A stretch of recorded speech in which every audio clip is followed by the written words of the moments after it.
आप सब पर सलामती हो। हिमायत अली शायर का लिखा हुआ है।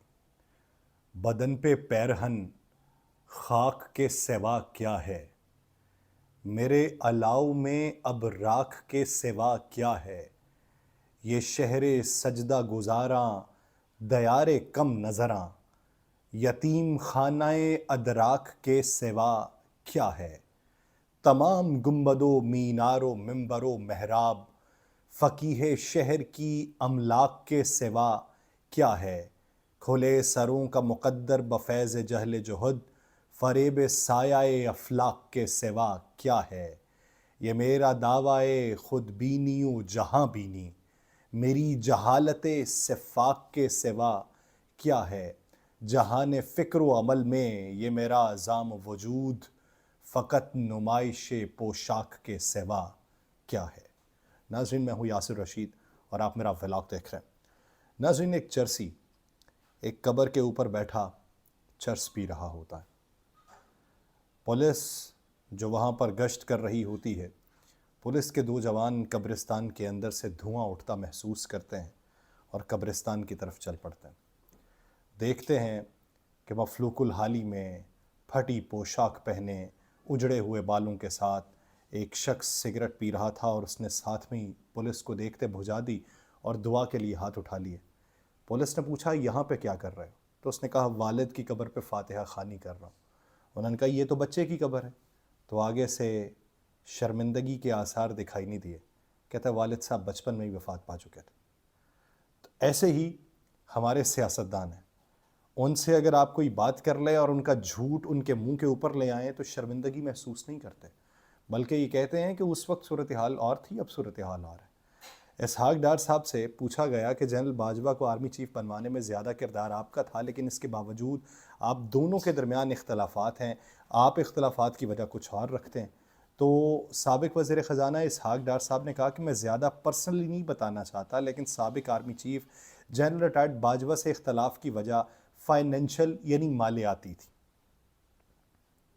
हैरत अंगेज़ बात है कि उनकी वजह अनाद फाइनेंशियल थी। जनरल बाजवा को आर्मी चीफ बनाए जाने पर ताउन से मुतल्लिक सवाल पर साबिक वज़ीर ख़जाना ने बताया कि इब्तदाई तौर पर मैंने हमेशा जनरल बाजवा को तस्लीम किया। जनरल बाजवा ने डॉन लीक्स की इंक्वायरी रिपोर्ट के हवाले से मुझे बैलेंस पोजीशन के लिए सपोर्ट किया था। बैलेंस पोजीशन के लिए सपोर्ट किया था, बात याद रखिए। ड्राफ्ट रिपोर्ट में पनामा की जेआईटी की तरह की एजेंसी के 2 ब्रिगेडियर और 4 सिविल सर्वेंट थे। उन्होंने ऑफिशियल सीक्रेट एक्ट के लिए रेकमेंड किया और उसमें एक्शन लेने के लिए भी मुझे रेकमेंड किया था, जो कि गैर शफाफ अमल था। इसहाक डार साहब के मुताबिक उन्होंने ये निजी टीवी से गुफ्तगू करते हुए कहा कि इस हवाले से नवाज शरीफ साहब ने वाजे कर दिया था कि मैंने परवेज़ रशीद से इस्तीफ़ा ले लिया। शनाख्त होने वाले तारिक फातमी से इस्तीफ़ा हम ले लेंगे। हम सहाफ़ी सिरिल अलमेडा की एपीएनएस को रिपोर्ट करेंगे, लेकिन उससे आगे हम नहीं जाएंगे। तो कहते हैं इस बात पे मैंने जनरल बाजवा को राज़ी किया तो उन्होंने तावन किया था, जिस पर आज भी हम उनको क्रेडिट देते हैं। कहाँ पे क्रेडिट दिया, किन अल्फाज में दिया, किसने दिया, वो भी बता दीजिए।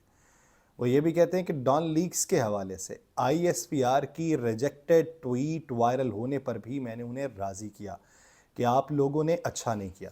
उसके बाद उन्होंने अपने एक दो साथियों को ओवर रूल्ड किया।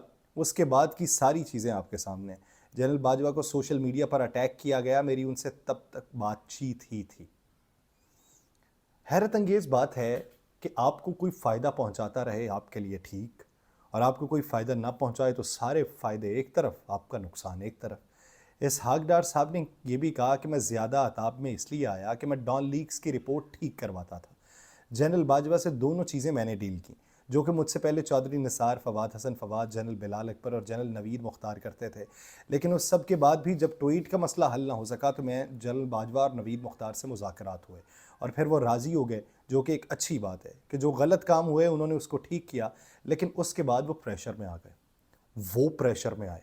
आप बहुत मजबूत थे, आपके आसाब मजबूत थे, आप मजबूती के साथ ही आगे बढ़ना चाहते थे। एक तरफ आप लोगों को लॉलीपॉप दिखाते हैं, लॉलीपॉप देते भी हैं। साबिक वज़ीर ख़जाना ये भी कहते हैं कि उसके बाद हमारी कुछ पाकिस्तान के ज़राए इस्तेमाल करने में प्रॉब्लम थी, जिसका आइडिया कई लोगों को है। जनरल बाजवा की जानिब से दिफाई बजट ज़्यादा मांगने पे सामने आने वाले इख्तलाफ के सवाल पे इसहाक डार साहब ने कहा किसी भी हुकूमत ने अपने एक दौर में दिफाई बजट में 550 बिलियन का इजाफा नहीं किया।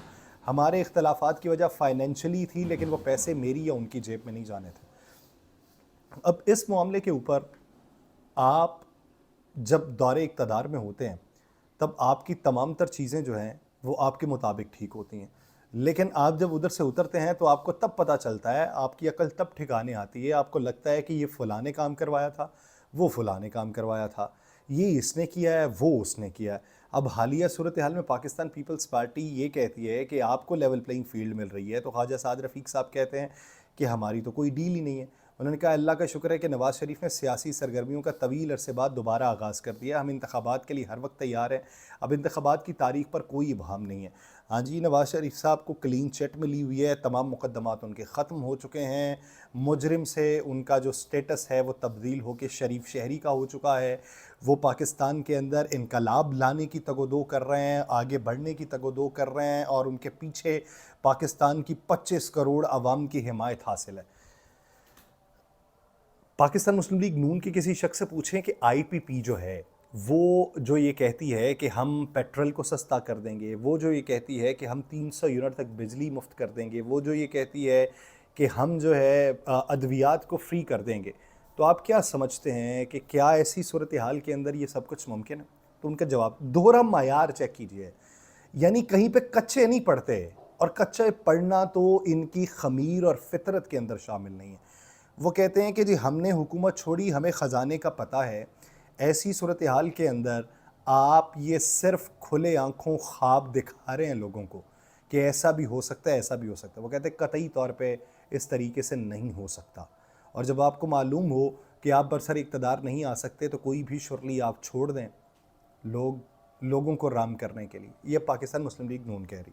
अच्छा, पाकिस्तान मुस्लिम लीग नून से ये पूछ लें कि जब आपको ये लगता है कि ये नहीं हो सकता, तो फिर ये आप दावे कैसे करते हैं कि मियाँ साहब दिखाते हैं कि 2017 में बिजली का बिल ये होता था, मियाँ साहब दिखाते हैं 2017 में पेट्रोल की कीमत ये थी, मियाँ साहब बताते हैं 2017 में आटा कितने रुपए किलो था, मियाँ साहब बताते हैं 2017 में सोने की फ़ी तोला कीमत क्या थी।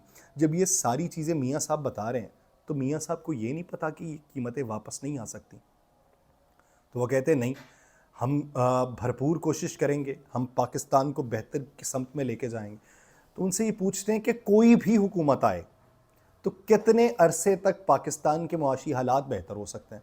तो कहते हैं जी कोई भी आ जाए 3 साल तक पाकिस्तान के मुआशी हालात बेहतर होंगे। अच्छा, उनसे पूछ लें कि अगर आपकी हुकूमत बन गई तो पाकिस्तान के हालात किस तरीके से चलेंगे? तो कहते हैं जी हमारी हुकूमत बनी तो पहले 6 महीनों में भी पाकिस्तान को बेहतरी की समत में गामजन कर देंगे। यानी इतना दोहरा मायार है कि दूसरा कोई बात कर रहा है तो दूसरे को सीधा जवाब ये देना है कि भाई ऐसा तो मुमकिनात में से है ही नहीं, और आप बात कर रहे हैं और आपको आप ही के फ़िक्रे दोबारा बताए जाएं तो आप ये कहते हैं कि हम तो ज़ीरक सियासतदान हैं, हम तो तजर्बाकार हैं, हमारे पास तो सारे उसूल व ज़वाबित हैं, हम बेहतरी की समत में गामजन हो सकते हैं। यानी आप बात करें तो मिन्नुअन ठीक, सरे तस्लीम खम होना चाहिए, आगे से चूं भी नहीं, चिड़ी का पर मारना भी वहाँ पे जायज़ नहीं होगा, और दूसरी तरफ कोई बात करते तो सारी खाकरूबी वाली बात मट्टी उठाओ और उसके ऊपर डाल दो।